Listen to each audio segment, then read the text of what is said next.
بسم اللہ الرحمن الرحیم۔ محترم سامعین کرام، السلام علیکم ورحمۃ اللہ وبرکاتہ۔ آج جو ہمارا گفتگو کا موضوع ہے وہ ہے قربانی کرنے کا اجر، قربانی کرنے کا ثواب کتنا ہے۔ تو حضرت علی المرتضیٰ شیر خدا کرم اللہ وجہ الکریم فرماتے ہیں کہ جو شخص اپنے گھر سے قربانی کا جانور خریدنے کے لیے نکلتا ہے تو اسے ہر قدم اٹھانے پر کے بدلے اللہ تعالیٰ 10 نیکیاں عطا فرماتا ہے۔ ہر قدم پر 10 گناہ جو ہیں اس کے معاف کر دیے جاتے ہیں، اور ہر قدم پر 10 درجے اس کے بلند کر دیے جاتے ہیں۔ اور پھر جب وہ آدمی جانور خریدنے کے لیے گفتگو کرتا ہے تو اس کا کلام تسبیح بن جاتا ہے، اور جب اس جانور کی قیمت کو ادا کر دیتا ہے تو ہر روپے کے بدلے میں 700 نیکیاں ملتی ہیں۔ اور جب وہ جانور ذبح کے لیے زمین پر گراتا ہے تو اس جگہ سے لے کر نیچے تحت السراج، یعنی 7ویں زمین کے نیچے تک جتنی زمین ہوتی ہے وہ ساری اس کی بخشش کے لیے دعا کرتی ہے۔ اور جب اس جانور کا خون بہتا ہے تو اللہ تعالیٰ خون کے ہر قطرے کے بدلے میں 10 فرشتے پیدا کرتا ہے جو اس کے لیے قیامت تک بخشش طلب کرتے رہتے ہیں۔ اور پھر فرمایا جب قربانی کے گوشت کو تقسیم کرتا ہے تو اسے ہر لقمے کے بدلے میں حضرت سیدنا اسماعیل علیہ السلام کی اولاد میں سے غلام آزاد کرنے کے برابر ثواب ملتا ہے۔ تو قربانی کی اتنی اجر اور اتنا ثواب ہے کہ اگر ہم قربانی کا جانور خریدنے کے لیے جاتے ہیں تو آپ نے فرمایا کہ ہر قدم پر 10 نیکیاں ہیں، ہر قدم پر 10 گناہ معاف ہیں، ہر قدم پر 10 درجے بلند ہیں۔ اور پھر جب گفتگو بندہ کرتا ہے، بحث کرتا ہے کہ میں جانور اتنے کا لوں گا، اتنے کا لوں گا، اتنی قیمت دوں گا، فرمایا اس کا وہ کلام اللہ کی بارگاہ میں تسبیح بن جاتا ہے، تسبیح کا ثواب اس کو ملتا ہے۔ اور پھر جب اس کی قیمت ادا کرتا ہے تو ہر روپے کے بدلے میں 700 نیکیاں عطا فرماتا ہے۔ اور پھر وہ اس کو لاتا، اس کی خدمت کرتا ہے، خدمت کا ثواب علیحدہ ملتا ہے۔ اور پھر جس نے یہ قربانی کرنی ہے، فرمایا جب اس کو قربانی کرنے کے لیے قبلہ رخ لٹایا جاتا ہے، زمین پر گرایا جاتا ہے، زمین کا وہ حصہ 7ویں زمین تک نیچے تک اس بندے کی بخشش کی دعا کرتا ہے۔ اور جب اس کے گلے پر چھری پھرتی ہے تو وہ خون نکلتا ہے، فرمایا اللہ تعالیٰ ہر قطرے کے بدلے میں، خون کے ہر قطرے کے بدلے میں 10 فرشتے پیدا کرتا ہے جو اس کی بخشش کی دعا کرتے رہتے ہیں۔ اور پہلا قطرہ زمین پر گرنے سے پہلے اللہ تعالیٰ اس بندے کے گناہوں کو معاف کر دیتا ہے، بخش دیتا ہے۔ اور دوسری روایت میں یہ کہ اس وقت وہ قبولیت کا ٹائم ہوتا ہے، اس وقت جو بھی دعا کیجیے اللہ تعالیٰ قبول فرماتا ہے۔ اور پھر فرمایا کہ جب اس جانور کے گوشت کو تقسیم کیا جاتا ہے، جب لوگوں کو کھانا کھلایا جاتا ہے تو اللہ تعالیٰ ہر لقمے کے بدلے میں اسماعیل علیہ السلام کی اولاد میں سے ایک غلام کو آزاد کرنے کا ثواب عطا فرماتا ہے۔ تو سامعین اکرام اتنا اجر و ثواب ہے قربانی کرنے کا۔ اور پھر دوسری روایت میں نبی کریم صلی اللہ علیہ وسلم نے ارشاد فرمایا کہ حضرت ام المومنین عائشہ صدیقہ رضی اللہ عنہ سے فرمایا کہ تو اپنے لیے قربانی آگے بھیج اور اس کے ذبح ہونے کے وقت وہاں موجود رہے، کیونکہ قربانی کے خون کے پہلے قطرے کے زمین پر گرنے کے ساتھ ہی اللہ تعالیٰ تیری زندگی کے گزشتہ گناہوں کو معاف فرما دے گا۔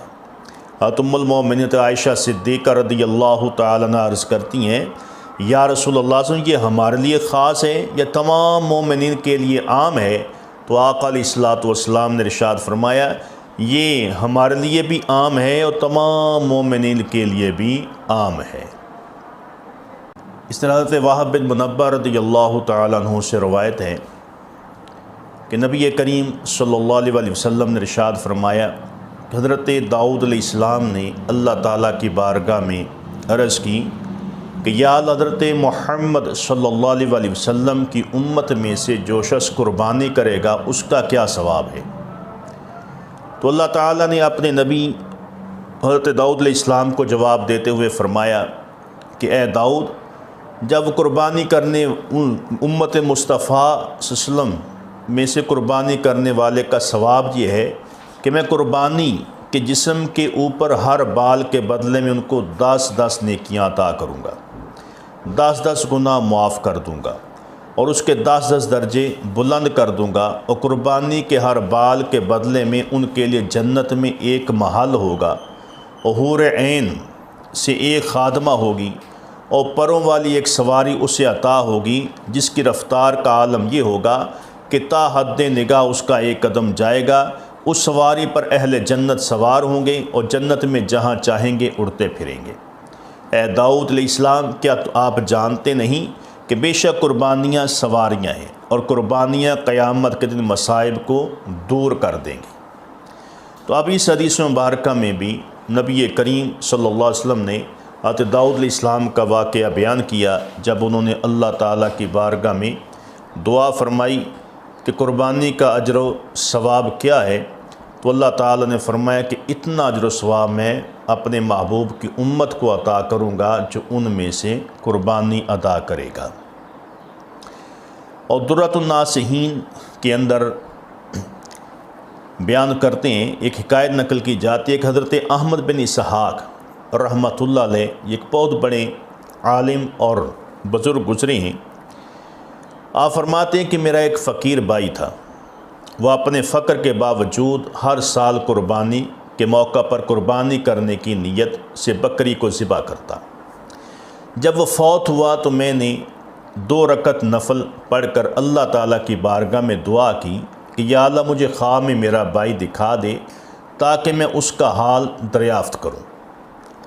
فرماتے ہیں یہ دعا کر کے میں اسی طرح باوضو سو گیا تو میں نے نیند کی حالت میں خواب دیکھا کہ قیامت قائم ہو چکی ہے، لوگ اپنی اپنی قبروں سے اٹھ کر میدان قیامت کی طرف آ رہے ہیں۔ اچانک میں دیکھتا ہوں کہ میرا وہ غریب بھائی جو فوت ہو چکا تھا ایک بہترین سواری کے اوپر سوار ہو کر آ رہا ہے اور اس کے سامنے بہت سارے شرفاء ہیں۔ میں نے کہا ہے میرے بھائی، اللہ تعالیٰ نے آپ کے ساتھ کیا معاملہ کیا؟ تو میرے فقیر بھائی نے جواب دیا، اللہ تعالیٰ نے مجھے بخش دیا۔ حضرت احمد بن اسحاق فرماتے ہیں کہ میں نے پوچھا کس سبب سے؟ تو بھائی نے جواباً کہا صرف 1 درہم کے بدلے جو میں نے اللہ تعالیٰ کے راستے میں ایک انتہائی بوڑھی فقیر عورت کو بطور صدقہ دیا تھا۔ حضرت احمد بن اسحاق فرماتے ہیں کہ میں نے کہا یہ تمہارے سامنے شرفاء کون ہیں؟ کہا گیا یہ وہ قربانیاں ہیں جو میں اپنی دنیاوی زندگی میں کیا کرتا تھا اور جس پر میں سوار ہوں، یہ میری سب سے پہلی قربانی ہے۔ اور حضرت احمد بن اسحاق فرماتے میں نے کہا کہ اب آپ کا کہاں جانے کا ارادہ ہے؟ تو بھائی نے کہا کہ جنت جانے کا ارادہ ہے۔ کہ اس کے بعد میرا بھائی میری نظروں سے غائب ہو گیا۔ اور بزرگ فرماتے ہیں کہ جب کسی کے پاس قربانی کے جانور کی سواری نہ ہوگی تو اس کے لیے اس کا نیک جو عمل ہے، نیک اعمال جو ہیں وہ سواری بن جائیں گی، تو اللہ تعالیٰ ان کے اعمال صالحہ میں سے ایک اونٹ پیدا فرمائے گا کہ جب وہ آدمی قبر سے اٹھے گا تو اس پر سوار ہو کر اللہ رب ذوالجلال کی بارگاہ میں حاضر ہوگا۔ تو یہ وہ قربانیاں ہیں جو ہم اس دنیا میں کرتے ہیں، ان کا اجر و ثواب ہے کہ یہ دنیا میں ہمارے لیے بخشش کا ذریعہ ہیں، گناہوں کا کفارہ ہیں اور نیک اعمال کا ذریعہ ہیں، ذخیرہ ہیں، اور قیامت کے دن یہ ہماری سواریاں ہوں گی۔